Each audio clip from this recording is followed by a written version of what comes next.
Now we're transitioning it over to a centralized racking system where it's very exposed, transparent, well-managed, dedicated staff. You're going to see a huge reduction in all of your expirations because it's just so visible. And, practicing first in, first out, or what we call FIFO, all that factors into it. So it will naturally decrease some of those numbers. We're just right now struggling to figure out how to manage and monitor that. Without supplies, there's no surgery. Without products, there's no patient care. Welcome to Power Supply, the healthcare supply chain podcast focused on helping you navigate the intricacies of logistics, purchasing, contracting, and supplier relationships. Each episode, we speak with healthcare executives, supply chain leaders, and innovative entrepreneurs from across the country as they share their stories, experience, and expertise on the industry we love. From the loading dock to strategic sourcing, from buyers to the C-suite, and across the enterprise, we tackle the real-life issues impacting the healthcare supply chain. Whether you're tuning in for conversation or inspiration, we're glad you're here. You're just in time to hear it from the source and stock up on insight. So sit back and plug into Power Supply.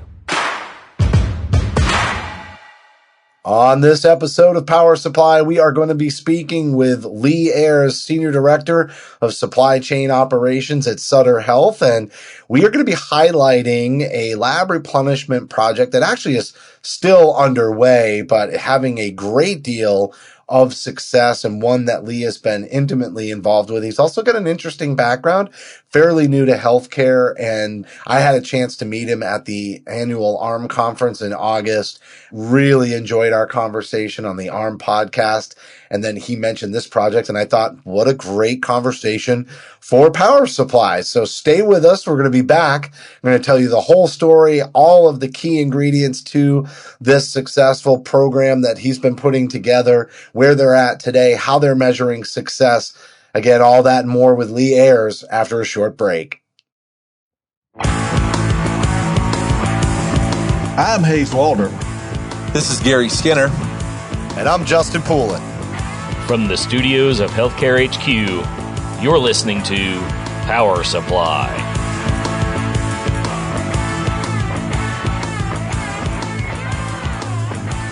Speaking now with Lee Ayers, Senior Director of Supply Chain Operations at Sutter Health. And Lee, I had a chance to meet you for the first time at the ARM conference in August. And I got to tell you, we had a whole conversation. We did a podcast for the ARM podcast together. And I feel like it was just the tip of the iceberg on some of the topics and projects that you have going on at Sutter. And so today we're going to be highlighting one of those, but I can see you coming back on the show again in the future. Today we're going to be talking about a successful lab replenishment project and really highlighting some of the keys to success with that. So really great to talk to you again, and thanks for coming on the Power Supply podcast.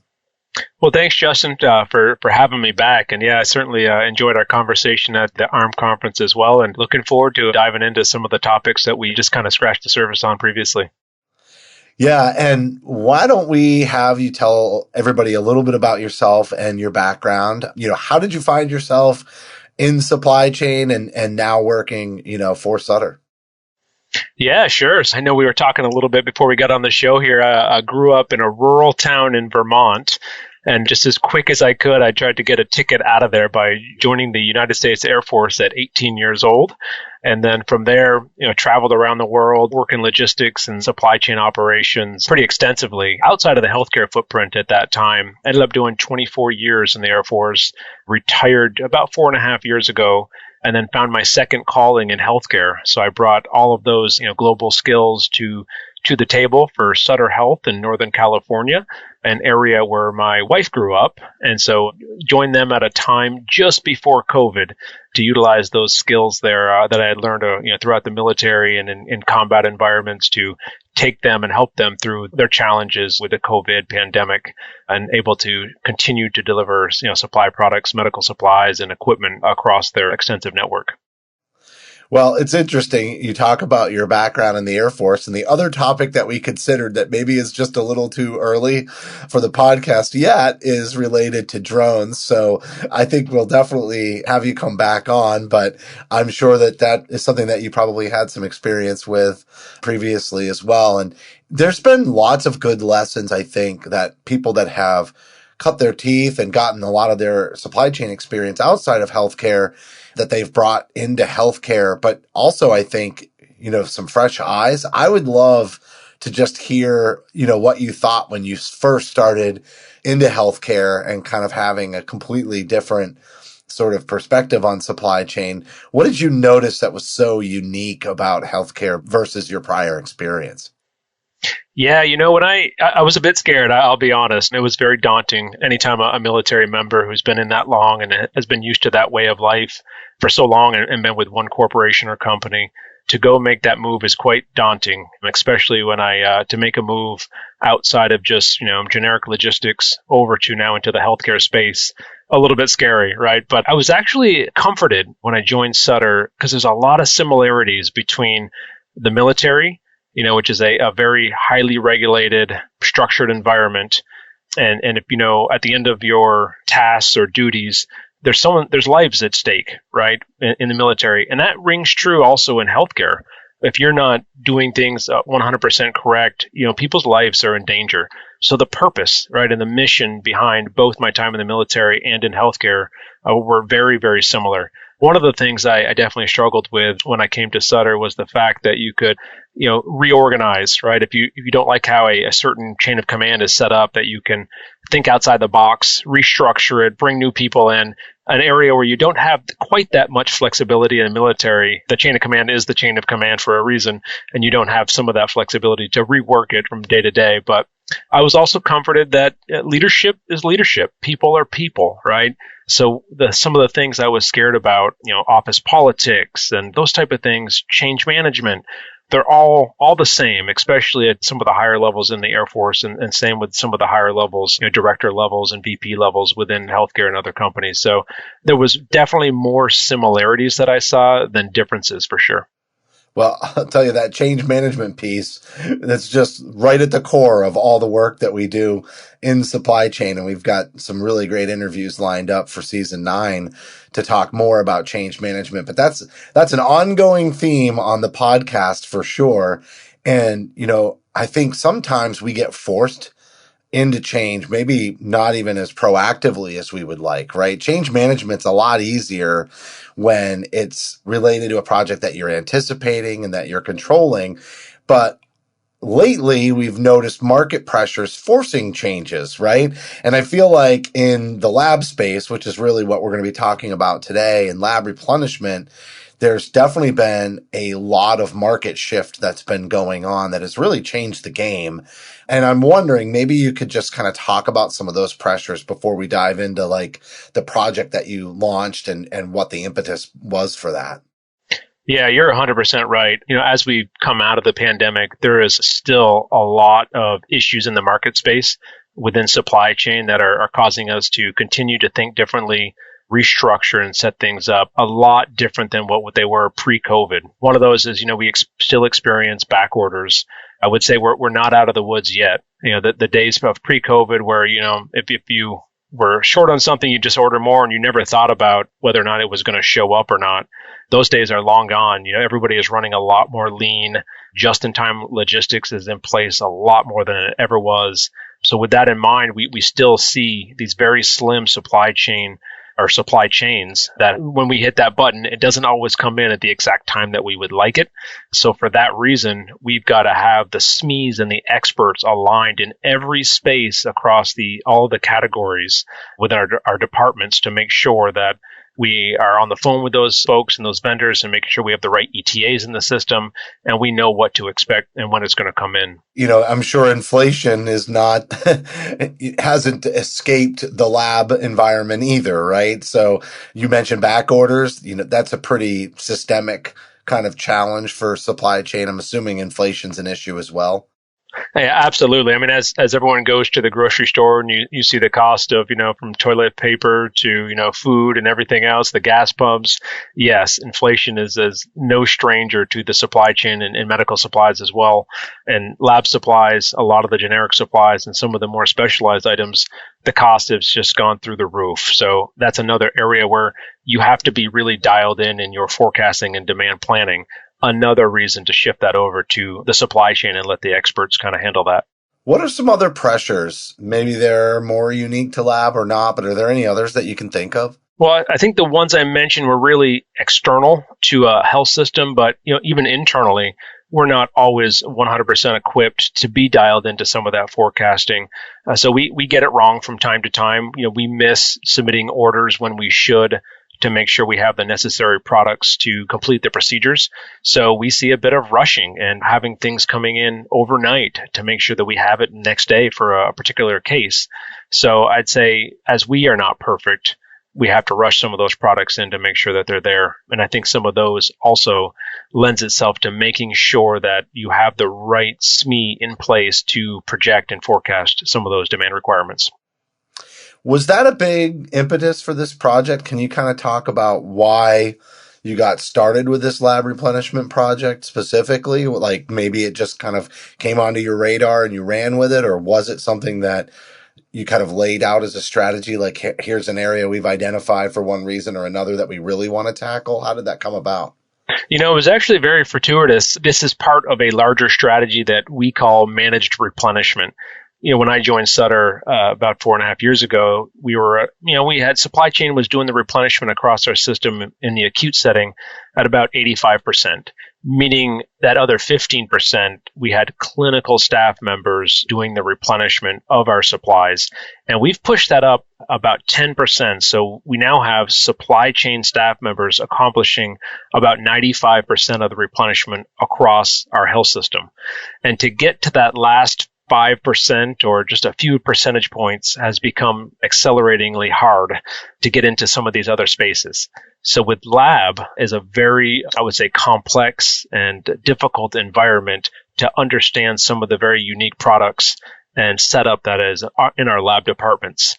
So I had been very interested in taking on this area, and we recognized that we did have one best practice in the system that, for whatever reason, a few years ago had took it upon themselves to take on in the supply chain environment, to take on the lab replenishment, and had done a very good job.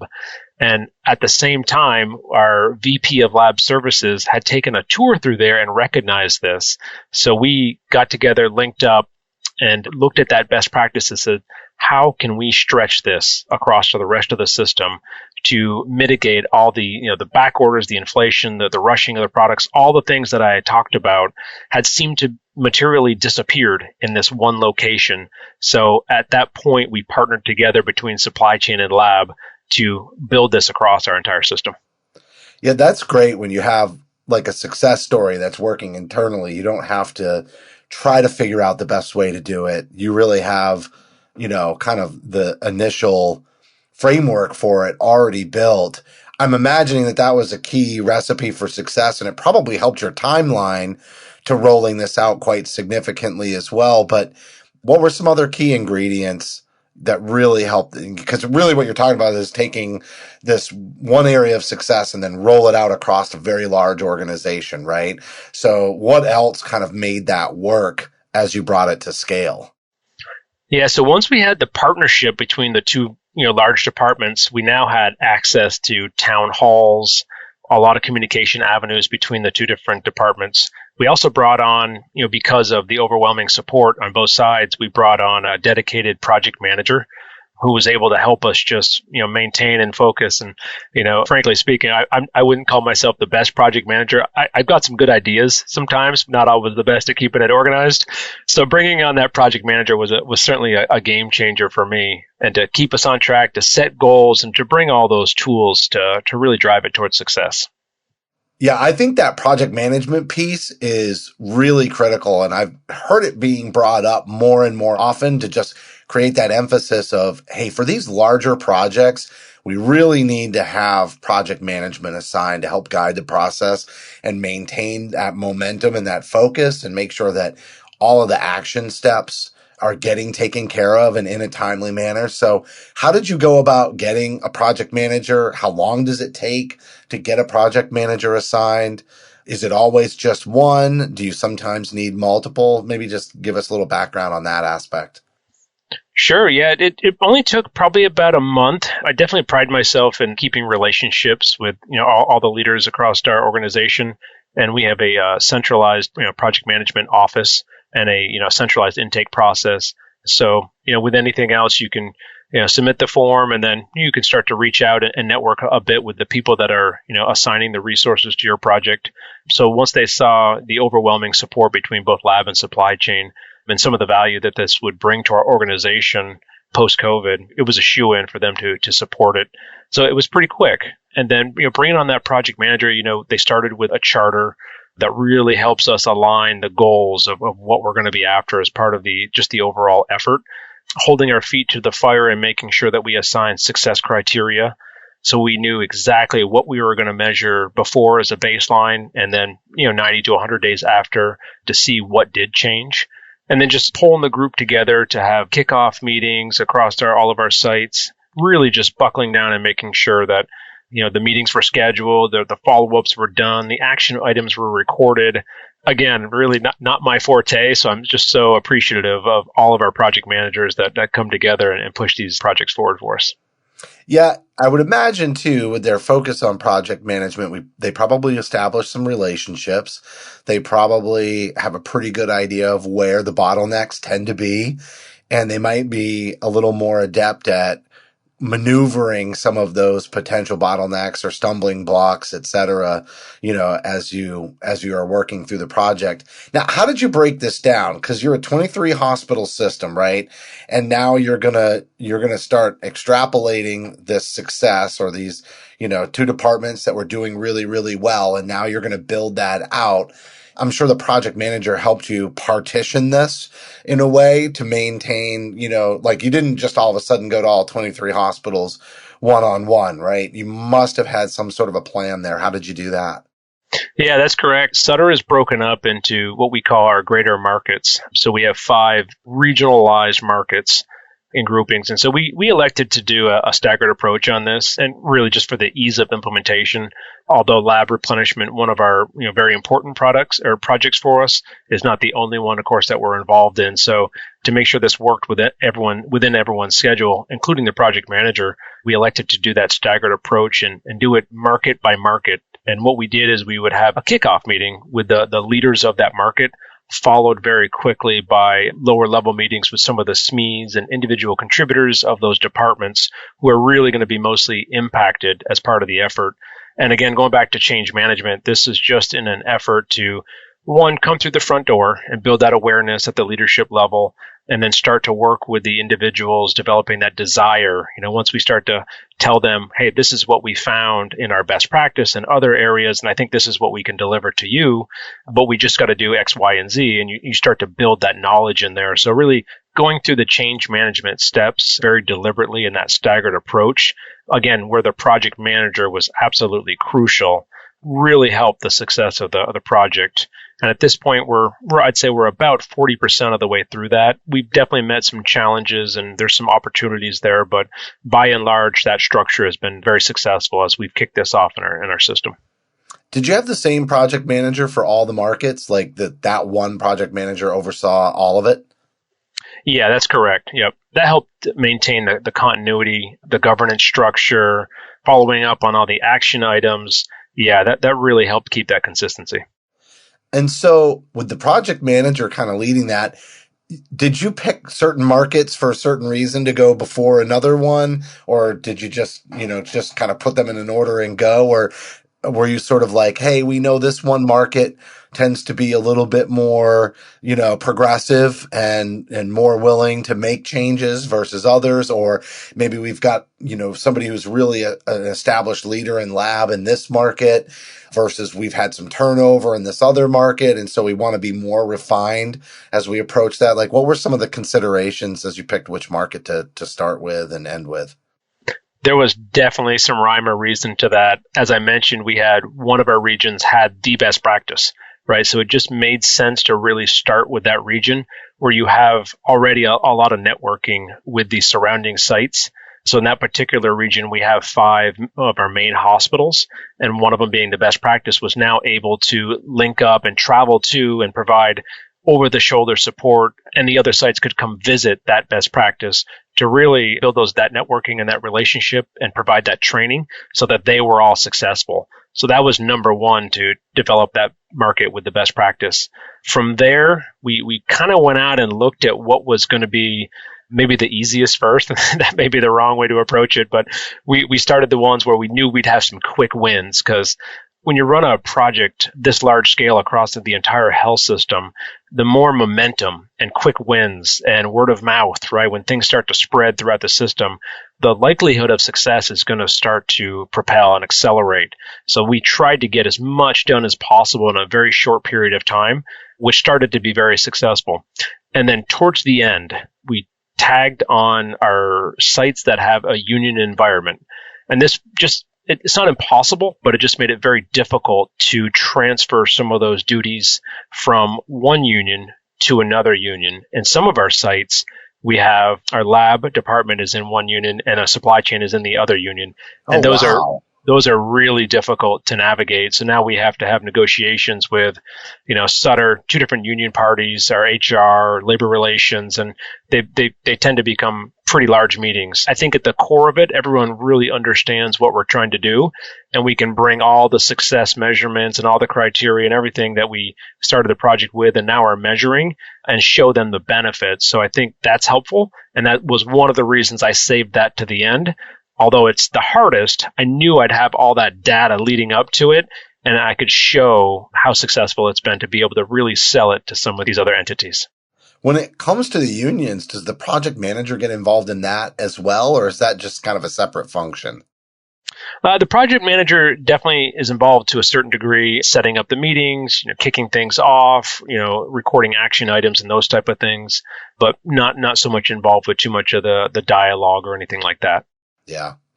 You had mentioned that you really kind of showed the benefits afterwards, right? And as we kind of come close to the end of this conversation, we'll definitely dive into some of those benefits.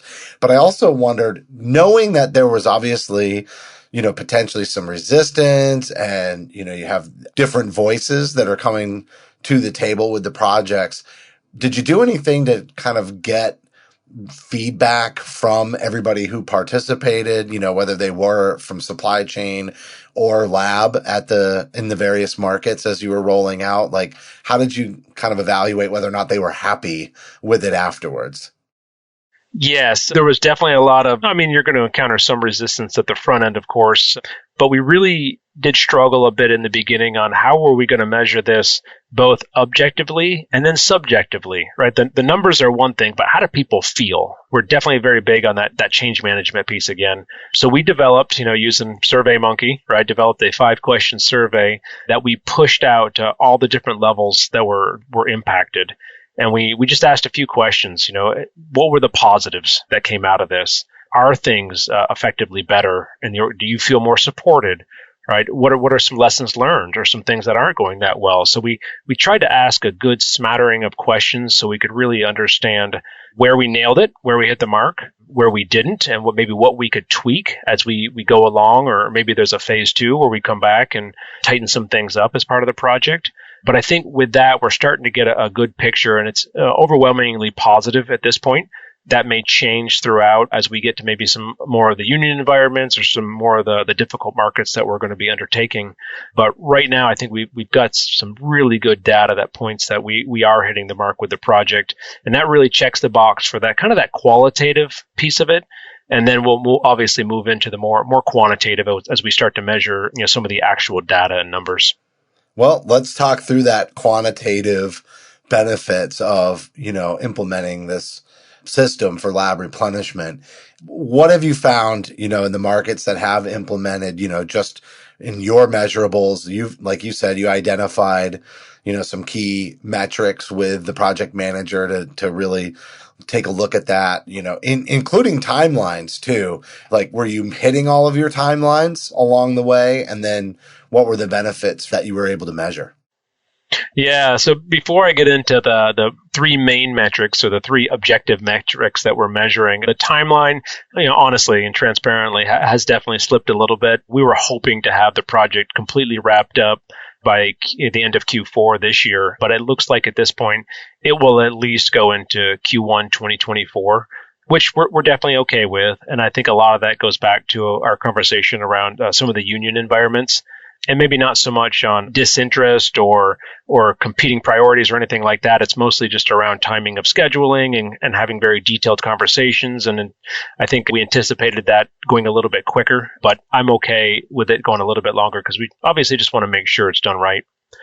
But the three metrics that we really measured, the first was our inventory. And right now, just from some of the preliminary data, we are averaging about $100,000 less inventory at each site. So if you can imagine, previously there was a bit of hoarding going on because there was some mismanagement in forecasting and ordering and replenishment.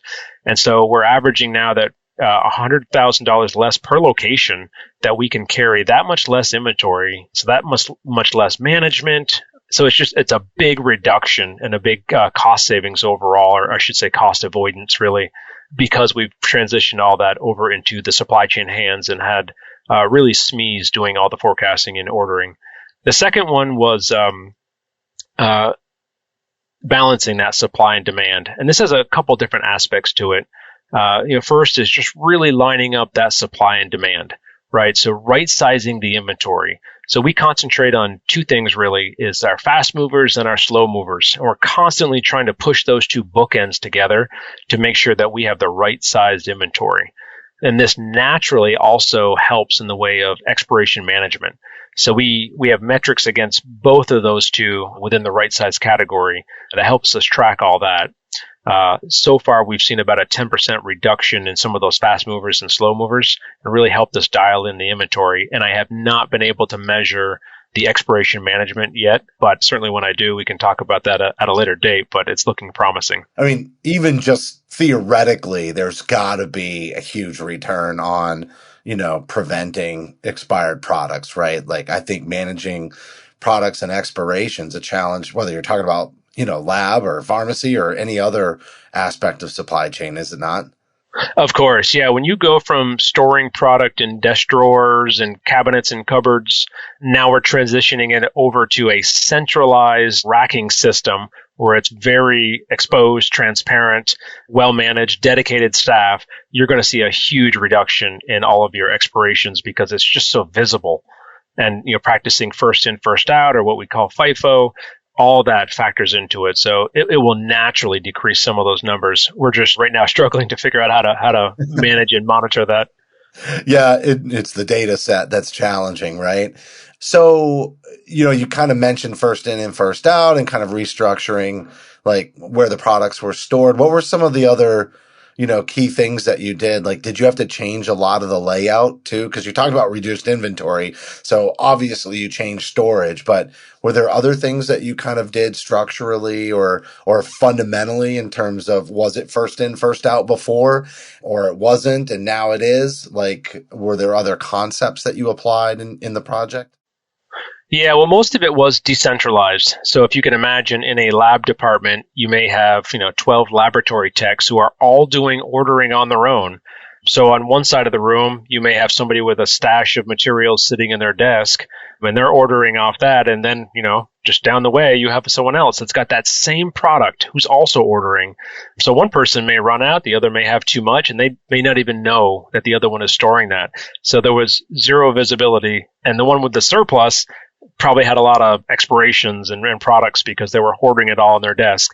When you remove all that and make it centralized, of course, we had to bring in different sets of racking. And then we brought some best practices like visual management. So if an item is on back order, we have clips that we can put on there that say item back ordered, use this substitute, and that's visible to the entire department. So if they're trying to go grab something, yeah. So we did structurally, we had to make a lot of changes. Again, just bringing industry best practices to make sure that everything was fully transparent to the staff. Yeah, having that transparency and awareness of the back orders, like having been a clinician, finding out about back orders after the fact is somewhat frustrating, right? But not only are you communicating that here's, this product is back ordered, but you're also communicating the substitute so that you're still moving quickly and efficiently, right? And one of my first jobs, this kind of throws me back to my early nursing career in the early 2000s and late 90s. I did home health, and we would have to do all kinds of blood draws. And to your point about managing inventory, it would just be like you would go into the home office and just grab, handfuls of vials and supplies and tourniquets, etc., needles to do your blood draws. And nobody had any idea what the inventory was. It's almost like taking that trunk stock that you hear vendors having and combining it with this decentralized methodology for managing inventory. It was kind of a mess. And I only never thought about it then, but I can only imagine how much waste was in that environment, to do those blood draws. So really resonating with me, a much more effective way of handling this inventory. What about, you mentioned at the beginning that there were a lot of like rushing, right? And trying to get supplies where they needed to be. How about those like overnight orders and things like that? How did that play out for everyone? Yeah, so we definitely wanted to measure any type of reduction in overnight orders. And this is really twofold. The first is just the plain cost, right? I mean, rushing orders, overnight shipments, those type of things in terms of freight, it costs a lot of money to move that from a vendor to our health system. So I wanted to measure that component. And the other one is just really the risk side of it. When you think about it, when you're rushing stuff, you're going to find yourself in a situation, maybe not every time, but there's going to be times where a vendor says, I'm sorry, I don't have that. I can't rush that to you. I just cannot get it to you there by tomorrow morning. So you are risking not having what you need to implement patient care. So cost and risk were a big component of just reducing overnight orders. I pulled some of the preliminary numbers, and I have not put a measurement against this, although I will say at this point, or I should say the first 6 months of 2023, we were averaging about 50 rushes a month for our system just in the lab space. So that translates to quite a bit of money that we were spending. If you multiply that out, I want to save this for the end of the project, and then I want to see the measurement again in totality to what is our new monthly average for rushes, and I can almost guarantee it's going to be lower. And then in the aggregate, I want to translate this into a dollar figure, which I know will be in the hundreds of thousands of dollars that we're going to be saving in terms of overnight rushes, and then put that also into a framework for what is the risk that we're also dodging as well. That'll be something I'll have to introduce probably in Q2 2024 when the project is fully wrapped up. That's also related to revenue, which I feel like is getting on the radar for supply chain in a way that it never has before. And it's not just the risk piece, but also like if you literally can't perform the care, right? So there's all that added cost of rushing the order and like you said, overnight and the freight and the cost of that. But then there's also like, what about the loss of revenue when you're not able to perform the service, not to mention whatever kind of impact there might be on HCAP scores for somebody who, is expecting to come in and have the lab taken, et cetera, and then it can't be done, right? So just satisfaction wise from the consumers of your healthcare system, right? There's all those other components. Might be harder to measure for sure, but again, the more you look at what you are measuring, I think it's pretty obvious there's probably even a bigger pie than what you'll end up reporting, and you're talking hundreds of thousands of dollars. Absolutely. And, it is really funny you mentioned the revenue side. And a lot of people, when they think about their supply chains in health systems, they don't tend to think about supply chain being a revenue generator, but we absolutely are.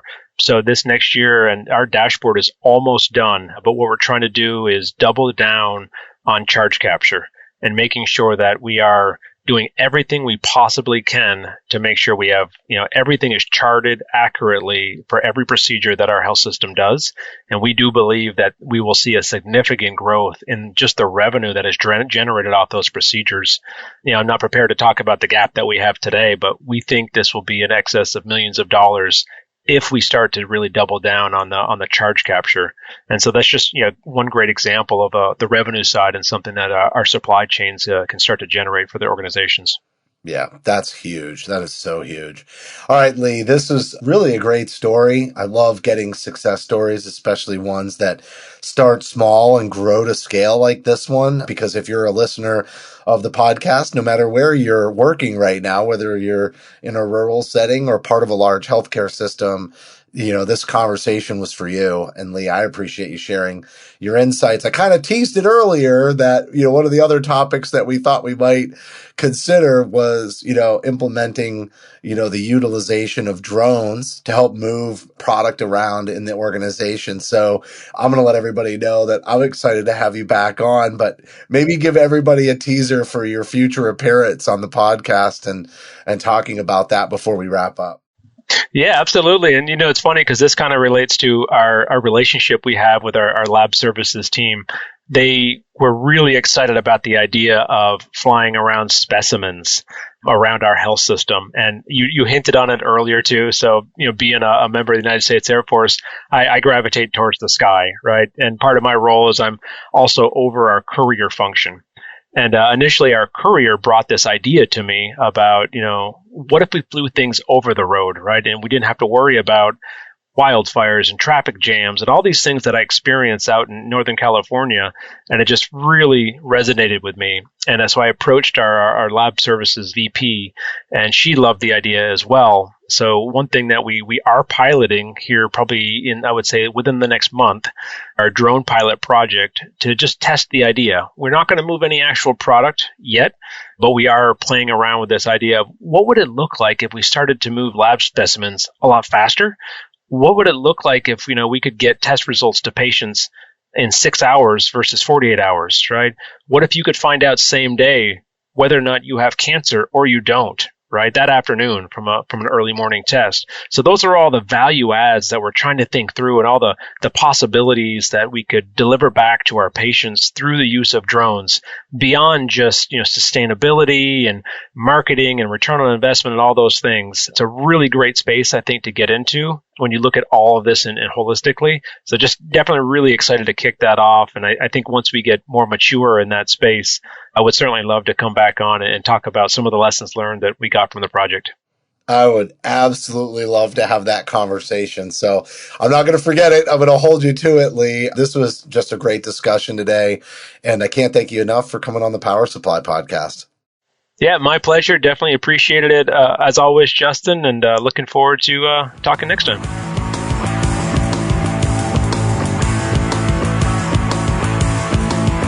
That was Lee Ayers, Senior Director of Supply Chain Operations at Sutter Health, and sharing all of the key ingredients to a successful lab replenishment project that actually is, as you heard, still very much underway, but lots of key components to this, large scale. As a matter of fact, even when I talked to Lee beforehand and we kind of talked more about the project and I got some details, I didn't even understand the complexity of the unions and how that might be coming into play as well. So a lot of moving parts, a very complex project.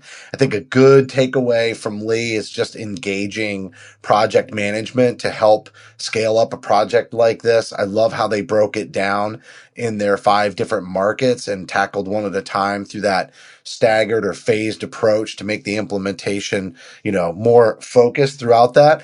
And then I'm just going to say drones. Heck yes. I want to hear more about this. So be on the lookout once he has a little bit of that project in the rearview mirror. Looking forward to having him back to tell us all about that and really revolutionizing supply chain as we move forward. So thanks to Lee for joining us again. And thank you all for listening to this episode of Power Supply. Thank you for listening to this week's episode of Power Supply. As a reminder, you can help support us by subscribing on your favorite podcast app or by downloading the smartphone app on your iPhone or Android. Simply search for Power Supply in the App Store or Google Play. The best thing about downloading the smartphone app is that you can access bonus content for certain episodes and view episodes in certain categories, like articles on the go and vendor spotlights. Are you following us on LinkedIn or Facebook yet? If you are and you love an episode or post, then let your social network know about it. Like, comment, or share our posts along with your thoughts and keep the conversation going. If you have any topics or guests that you would like to recommend for a future episode, just send us an email to info@powersupplymedia.net. We look forward to hearing from you.